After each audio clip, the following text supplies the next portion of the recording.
Ce que le Seigneur Jésus a accompli sur la croix recouvre sa mort, son ensevelissement, sa résurrection et son règne. Tous ces aspects ont un caractère universel englobant tout. Sa mort renferme tout. Il en est ainsi de son ensevelissement, de sa résurrection et de son règne. C'est cela le témoignage de Jésus-Christ. Dans sa relation avec le dessein éternel de Dieu, nous pouvons dire que Dieu a décrété dans l'éternité que le Seigneur Jésus serait la tête sur toute chose. Il est le roi des rois. Nous croyons que les 4 aspects englobent le témoignage de Jésus-Christ, puisqu'il renferme tout le contenu de la Bible. Nous pouvons tracer une ligne depuis l'Ancien Testament jusqu'au Nouveau, de la Genèse à l'Apocalypse, et relier ces 4 points principaux. Aujourd'hui, le témoignage de Jésus-Christ est déposé dans un vase appelé l'Église, le corps de Christ. Et il est déposé de la manière suivante. Premièrement, ce témoignage est la somme de toute la vérité révélée. Deuxièmement, ce témoignage est la puissance que la vérité a incorporée dans le vase. Car le témoignage que Jésus-Christ a déposé dans ce vase qui est l'Église est la même vérité que le Saint-Esprit a manifestée par Jésus-Christ. Toutefois, il ne s'agit pas d'une sorte de vérité objective, compréhensible seulement par l'intelligence, mais de cette vérité devenue notre vie, notre nature et notre expérience par l'œuvre du Saint-Esprit en nous. C'est de cette manière que le témoignage est déposé dans ce vase qu'est l'Église. Le Saint-Esprit révèle et incorpore ce témoignage dans l'Église qui est le corps de Christ. Et nous qui avons cru en Jésus, nous sommes les membres de ce corps. Le Saint-Esprit vous a-t-il révélé le Seigneur Jésus ?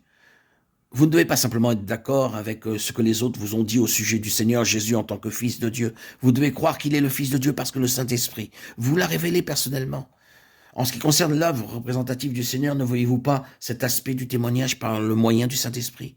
Voyez-vous continuellement ce que Christ a représenté dans le passé et ce qu'il représente aujourd'hui ? Ce que vous avez vu, est-il devenu votre vie ? Comprenons bien que tous ces aspects du témoignage doivent être perçus clairement. Le Seigneur Jésus est notre représentant à la droite de Dieu. Et là, il nous représente dans tout ce que Dieu requiert de nous, que ce soit la perfection morale ou spirituelle. Nous sommes parfaits et accomplis en Christ, devant Dieu. Colossiens 1, 28. Dieu a déjà trouvé l'homme parfait dans l'humanité de Jésus-Christ. Il a reconnu la perfection du Seigneur comme étant nôtre. Il nous a imputé la perfection du Seigneur et il n'a plus besoin de chercher un homme parfait parce qu'il a déjà obtenu cet homme. C'est maintenant l'œuvre du Saint-Esprit de nous communiquer la perfection de cet homme. Par notre foi et l'obéissance, le Saint-Esprit peut faire une donation de Christ. C'est ainsi que Christ devient une partie de nous-mêmes. Cela nécessite l'œuvre de révélation et d'incorporation du Saint-Esprit, non pas un idéal, ni une théorie, ni un credo. Nous percevons la différence si nous avons réellement vu. Nous insistons donc sur la nécessité de la révélation et de l'incorporation par le Saint-Esprit. Ce que le Seigneur Jésus a accompli sur la croix doit aussi nécessairement nous être révélé pour que cela puisse aussi devenir notre partage. Nous devons voir que le Seigneur Jésus est mort non seulement pour nous, mais qu'il est mort aussi à cause de ce que nous sommes.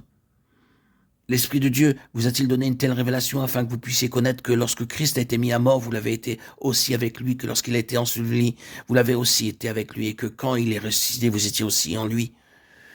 Il n'y a plus de jugement ni de condamnation sur la base de la résurrection. Il se peut que pour nous, ces choses soient uniquement écrites dans la Bible, mais sachons qu'elles doivent aussi être révélées en nous, devenant ainsi partie intégrante de notre vie.